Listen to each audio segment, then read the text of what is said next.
আজারবাইজানে আমাদের কোম্পানির এমডি ফারুক ভাই সবাইকে একসাথে নিয়ে একসাথে সালাত আদায় করলাম ঈদের।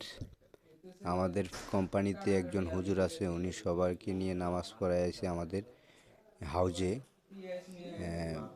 সবাই দেখেন মোনাজাত করতেছে, আল্লাহর কাছে প্রার্থনা করতেছি প্রবাস জীবন যেন সুখের হয়, এ আশায় এক অন্যের সাথে খোলাখুলি করলাম।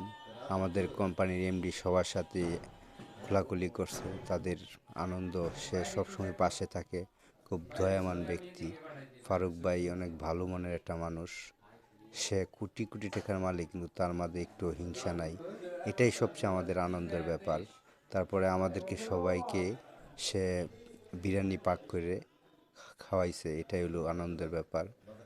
ফারুক ভাই অনেক বড় ভালো মনের মানুষ একজন। ভাইয়ের জন্য সবাই দোয়া করবেন।